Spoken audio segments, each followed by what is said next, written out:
자, 167일 만입니다. 이상민 장관에 대한 탄핵 소추가 이뤄졌고 헌재에서 그동안 들여다봤죠. 오늘 헌법재판소의 결정이 나왔는데요. 첫 번째 이슈 키워드로 확인해 보겠습니다.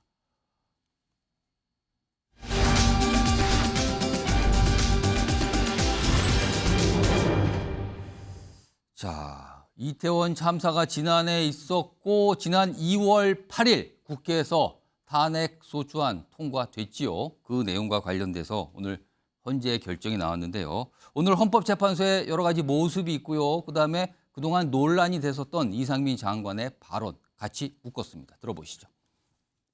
안 된다는 것을 우리가 너무나 잘 알고 있습니다. 맞습니까?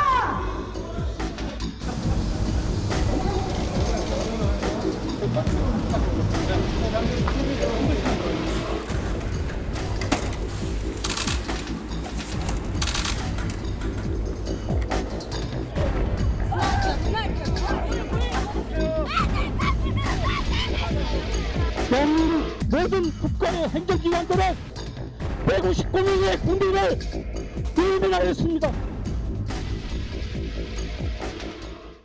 그 전과 비교했을 때 특별히 우려할 정도로 많은 인파가 모였던 것은 아니고 통상과 달리 경찰이나 소방 인력이 미리 배치함으로써 해결될 수 있었던 문제는 아니었던 것으로 지금 파악을 하고 있고요. 행안부는 경찰청을 주의 감독합니까? 지휘감독 권한이 지금은 없습니다. 현재.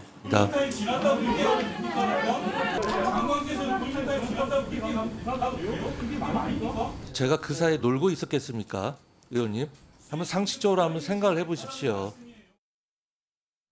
자, 지난해 말 이상민 장관 국회에서 발언인데요. 그리고 브리핑할 때 나왔던 발언인데 이걸 야당이 굉장히 문제가 삼았고요. 이거에 대한 공방이 진행되고 2월 들어서 탄핵소추 국회에서 통과됐죠. 그리고 오늘 헌재 결정이 있었습니다. 화면 좀 보겠습니다. 자, 헌법재판소 재판관 9명 전원일치 의견으로 탄핵소추 기각이 됐습니다. 기각. 그러니까 뭐 문제가 없다. 장관직 유지에 이렇게 된 거죠. 그리고 업무 복귀했거든요. 자, 헌법재판소가 밝힌 이유가 여러 가지 있었는데 우선 첫 번째가 이겁니다.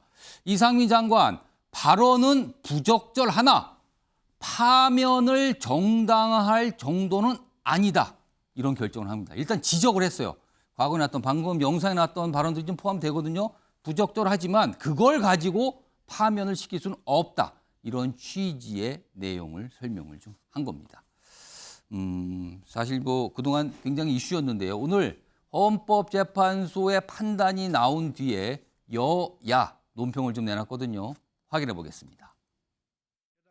헌법재판관 9명 전원이 기각 결정을 내렸으니 얼마나 허무맹랑한 탄핵소추였는지도 여실히 드러났습니다.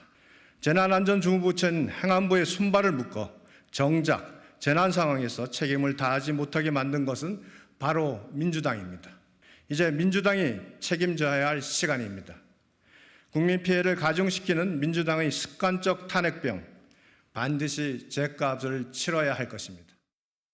있어도 할 말이 없습니다. 우리 유족분들이 이렇게 고통스러워 하시는 걸 직접 볼 수밖에 없는 이 참담함을 어떻게 표현해야 할지도 모르겠습니다. 헌법재판소의 결정이 면죄부라고 생각하지 않습니다. 이상민 장관에게 자진 사퇴할 기회가 마지막으로 주어진 것이라고 생각합니다. 자, 정미경 전 최고위원 나와 계신데요. 뭐 지금 민주당에서는 굉장히 좀 반발하는 목소리. 아직까지 본격적인 논평이 나오진 않은데 일단 저 모습만 봐도 굉장히 반발을 하고 있는 상황인데 지난 2월 8일 민주당 주도로 탄핵소추안이 국회를 통과됐습니다. 그리고 오늘 헌재 결정이 나오는데 기각이었거든요. 헌재 결정 어떻게 좀 평가하시겠습니까? 아니 그 법률가들은요. 예. 처음부터 이거는 말이 안 되는 탄핵 소추였기 때문에 기각될 거라고 다 예상하고 있었고요. 그럼 민주당은 그걸 몰랐을까요? 민주당 안에 국회의원들 중에 법조인이 없습니까? 예. 법조인이 있으니까 민주당도 다 기각될 걸 알고 지금 저렇게 탄핵 소추를 통과시킨 거죠. 그럼 그 이유가 뭐냐는 거죠. 결국은 윤석열 정부를 향해서 타격을 가하겠다 이런 거예요. 사실 우리 헌법을 보면은요. 최고의 권력 기구는 국회입니다. 국회의원들이에요. 예. 왜냐하면 대통령을 탄핵할 수 있고 장관을 탄핵할 수 있고 법관을 탄핵할 수 있잖아요. 근데 지금 다수당이 민주당입니다. 그럼 민주당은 예. 대한민국의 현재로서 헌법상 최고의 권력 기구예요. 민주당 자체가. 예. 제가 볼 때는 그러면 보통은 책임감 있는 행동을 하죠. 왜냐하면 이게 기각될 거를 알면 예. 탄핵이라는 카드를 함부로 쓰면 안 되죠. 헌법의 취지는 함부로 쓰라고 그걸 만들어 놓은 게 아니거든요. 예. 그러면 이렇게 함부로 쓴다는 거는 결과적으로 뭐냐면 역풍을 국민으로부터 받게 될 가능성이 높다는 거거든요. 과거의 국회의원들은 그런 거에 대해서 의식을 하고 있었습니다. 예. 근데 지금 현재 그 민주당의 국회의원들은 뭐 역풍이 있든 말든 예. 국민들이 뭐라고 하든 말든 신경 안 쓰고 막 그런 그 탄핵 카드를 막 쓰는 거죠. 과거에 박근혜 대통령 탄핵을 너무나 쉽게 해버렸기 때문에 예. 그런 것 같습니다. 자, 이 헌재 결정이 나온 뒤에 대통령실도 굉장히 빠르게 반응을 좀 보였거든요. 대통령 관계자 설명 화면에 좀 소개됩니다. 여기 보면 일단 거야당, 그러니까 민주당을 지칭한 거겠죠. 거야가 이상민 장관에 대해 탄핵 소추권을 남용을 한 것 같은, 그 남용을 했다라고 일단 지적을 하고요. 그런 것 같은 반헌법적 행태는 국민의 준엄한 심판을 받게 될 것이다. 굉장한 비난이 좀 들어가 있는 것 같아요. 자, 전재수 민주당 의원 나와 계신데요. 지금 대통령실의 저 반응은 분명히 민주당이 겨냥한 걸로 보여요. 네. 어떻게 좀 보십니까?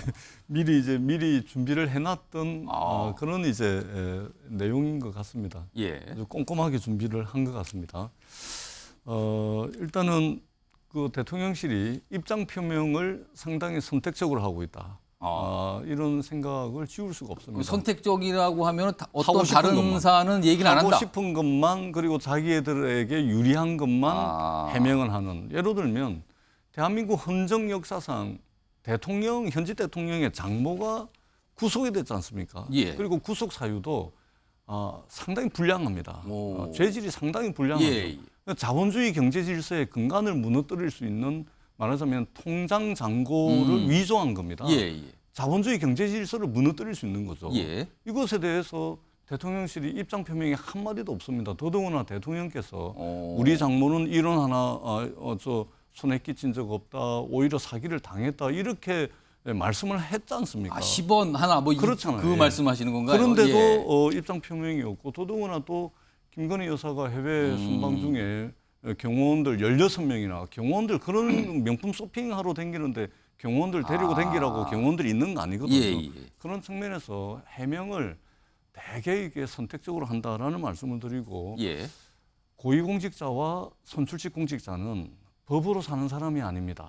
법보다 더 높은 정치 도의적 책임이라는 예. 것이 있는 것입니다. 근대 민주주의 정치 체제의 요체는 책임 정치입니다. 예. 국회가 대통령실이 반헌법적 작태라고 말씀을 하셨는데 헌법이 정한 절차와 과정을 거쳐서 국회가 탄핵 심판을 한 것이고 그리고 탄핵을 통해서 정치 도의적 책임을 촉구했던 것입니다. 그렇기 때문에 오히려 대통령실의 저러한 입장 표명은 입장 표명을 굉장히 선택적으로 하문을 해가지고 오히려 국민들에게 역풍을 불러일으킬 가능성이 많다 이런 말씀을 드리지 않을 수가 없고 짧게 한 말씀만 더 드리자면 제발 좀 책임 좀 지는 그런 정치를 했으면 좋겠습니다. 사람이 죽어나가도 아무도 책임 안 집니다. 수해가 나도 아무도 책임도 안 집니다. 인사 참사, 외교 참사가 나도 아무도 책임을 안 집니다.